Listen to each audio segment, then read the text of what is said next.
ভাইরা নবীজিকে আল্লাহ তাআলা শ্রেষ্ঠ দাত্রী দিয়ে দুনিয়াতে লালন পালন করেছে। শুধু এই পর্যন্তই না, নবীজিকে আল্লাহ তাআলা বিবাহ শাদী করাইছেন। বিবাহর বয়স হয়েছে, নবীজি বিবাহ করবেন। নবীজির প্রথম স্ত্রীর নাম কি বলতে পারেন আপনারা? প্রথম স্ত্রীর নাম কি? খাদিজাতুল কুবরা। অর্থ কি জানেন? মক্কা মুআজ্জামা, মক্কাবাসীদের সেবা করা। মক্কাবাসীদের কি করা? সেবা করা। হাজীদের সেবা করা, যারা হজ ব্রত পালন করে এদের সেবিকা খাদিজাতুল কুবরা রাদিয়াল্লাহু তাআলা। উনি বিবাহ শাদী করেছেন। আল্লাহ ওনাকে নিঃসন্তানই রাখছেন না সন্তান দিয়েছেন? কথা বলেন না কেন? সন্তান দিয়েছেন না? নবীজির ছেলে কয়জন ছিলেন? চারজন। কয়জন? কোন রাওয়াতে তিনজনের কথা আছে। কয়জনের কথা? তিনজনের কথা আছে। তারিখের কিতাবে তিনজনের কথা আছে। আমার নবীজির তিনজন ছেলে ছিল। কয়জন ছেলে? ছেলেদের নাম, নবীর নাম যেরকম শ্রেষ্ঠ ছিল, নবীর সন্তানের নামগুলিও শ্রেষ্ঠ ছিল।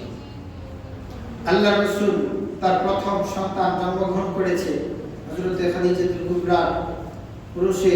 আল্লাহ তাআলা এক সন্তান দিয়েছেন তার গর্ভে। এই সন্তানের নাম রেখেছেন কাসেম। নাম কি রেখেছেন? আল্লাহ বলেন নামটা কি রেখেছেন? নবীজি বলেছেন ইন্নামা আনা কাসিমুন আল্লাহু ইউতি। নবীজি বলেছেন, বুখারীর বর্ণনা, নবীজি বলেছেন আমি বন্টনকারী। কাসেম শব্দের অর্থ হলো বন্টন করা। এজন্য নবীজির সন্তানের নাম রাখা হয়েছে কাসেম। ইন্নামা আনা কাসিমুন আল্লাহু ইউতি। নবীজি বলেছেন तमाम পৃথিবীর সম্পদের মালিক হলেন আল্লাহ। সম্পদের মালিক কে? আল্লাহ। সবাই বলি মালিক কে? আল্লাহ। নবীজি মালিক না, নবীজি বলেন আমি বন্টনকারী। আমি কি? বন্টনকারী। আল্লাহর হাবিব রাহমাতাল লিল আলামিনের প্রথম সন্তান হয়েছে। আল্লাহর হাবিবের সন্তানের নাম নবীজি রেখেছেন কাসেম, মানে হলো বন্টনকারী। আল্লাহ তাআলা নবীজির সন্তানকে জমিন থেকে উঠায় নিলেন। নবীজির সন্তান ইন্তেকাল করলেন।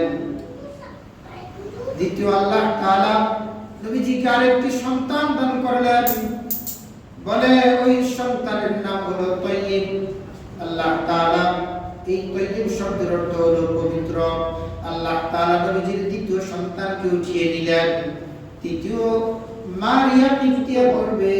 আরেকজন স্ত্রীর নাম হলো মারিয়া। ওই স্ত্রীর গর্ভে আল্লাহ একটা সন্তান দান করেছিলেন, ছেলে সন্তান। ওই সন্তানের নাম হলো ইব্রাহিম। ওই সন্তানের নাম হলো ইব্রাহিম, মানে হলো বুজুর্গি, একেবারে আল্লাহ ওয়ালা দরবেশ। এমন এক নিয়ামত আল্লাহ দিয়েছিলেন। ইব্রাহিমের চেহারা দেখে নবীজি বাইরে যেতেন, আর বাইরে থেকে ইব্রাহিমের চেহারার দিকে তাকাইতেন। আল্লাহ তাআলা কি মর্জি, ইব্রাহিমকে আল্লাহ তাআলা উঠিয়ে নিলেন। তিনজন ছেলে। এজন্য কাফিররা বলতো নবীজি নির্বংশীয়, নবীজির বংশ নাই, এর ছেলে সব ইন্তেকাল করেছে। কিন্তু আল্লাহ তাআলা নবীজিকে চারজন মেয়ে দান করেছিলেন। কয়জন মেয়ে? চারজন মেয়ের কি মাকাম আল্লাহ দান করেছেন। রুকাইয়া দান করেছেন, উম্মে কুলসুম দান করেছেন, যায়নাব দান করেছেন, ফাতেমা দান করেছেন। সবাই দামি। সবাই কি দামি? নবীজির কন্যাগুলি এত দামি কন্যা ছিল। নবী আলাইহিস সালাম আল্লাহ পাকের দরবারে দোয়া করেছিলেন কন্যাদের জন্য, এবং একটা না দুইটা না অসংখ্য গণিত হাদিস আছে কন্যাদের ব্যাপারে। হাদিস আছে কারো যদি একটি মেয়ে হয়, মেয়েটাকে লালন পালন করে যদি ভালো জায়গায় পাত্রস্থ করতে পারে, রাসূল বলেন সে যেন একটি জান্নাতের মালিক হয়ে গেল।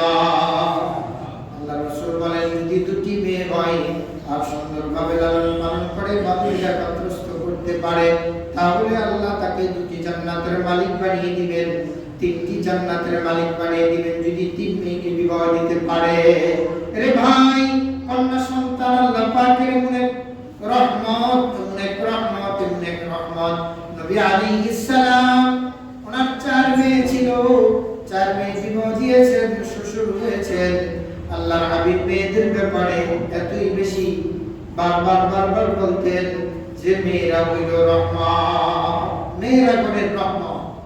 মেয়ে যার ঘরে আছে ঘরটা সুসজ্জিত থাকে, মেয়ে যার ঘরে আছে ঘরটা গোছানো থাকে, পরিষ্কার পরিচ্ছন্ন থাকে, সামনে কিছু ফুলের বাগান টাগান থাকে, বুঝা যায় বাড়িতে এক দুইটা মেয়ে আছে বলে হয়, ঘরের অবস্থা বুঝা। তাহলে মেয়ে রহমত।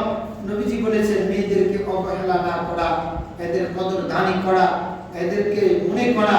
নবীজি বলেছেন যে কেউ যদি আমার সুন্নত মনে করে একটা বাচ্চাকেও কোলে নিয়ে আদর করে, এই আদর করাটা নিজের নাতি হইল, মেয়ে হইল, সন্তান হইল, সুন্নত মনে করে যদি কেউ কোলে নেয়, তাহলে যতক্ষণ কোলে রাখবে ততক্ষণ নেকি লেখা হতে থাকবে। কেউ ভাই সুযোগ কিন্তু আমাদের আছে নেক কামাই করা। আমরা যদি ইচ্ছে করি বাড়িতে গেলে নেক কামাই করতে পারবো। নবীজির সবচেয়ে শেষ ছোট্ট কন্যা ফাতেমা, হযরতে ফাতেমা রাদিয়াল্লাহু তাআলা আনহাকে আল্লাহ এই মাকাম দিয়েছে, জান্নাতে যত মহিলা হবে সমস্ত মহিলাদের সরদারিকে আল্লাহ বানিয়ে দিয়েছে। সুবহানাল্লাহ। হযরতে ফাতেমা ছেলে হাসান এবং হুসাইনকে আল্লাহ রাসূল এত বেশি আদর করতেন। আমরা আমাদের নাতিদেরকে আদর করি, যত্ন করি, মহব্বত করি।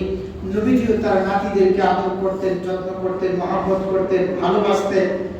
এমন ইতিহাসিক লিখেছেন হাসান হুসাইন নামাজরত অবস্থায়, নবীজি নামাজরত অবস্থায় ওনার পিঠের উপরে বসে রয়েছেন, নবীজি সিজদাকে লম্বা করে দিয়েছেন। যতক্ষণ তারা ইচ্ছাকৃতভাবে ওখান থেকে না নামছে ততক্ষণ পর্যন্ত তাসবিহ পড়তেই আছে। সিজদা লম্বা করে দিয়েছেন। ভাইরা আমাদের এই নাতি নাতদেরকে আদর করা, নবীজি বলেন এটা আমার সুন্নাত। যদি কেউ তার নাতি নাতদেরকে আদর করে তাহলে সে সুন্নাত পালন করতে পারবে। তাহলে সর্বশ্রেষ্ঠ সন্তান আল্লাহ নবীজিকে দান করেছিলেন। সন্তানদের নামগুলিও সর্বশ্রেষ্ঠ। মেয়েদের নামগুলি আপনি তাকিয়ে দেখবেন, আপনার গ্রামে ফাতেমার অভাব নাই,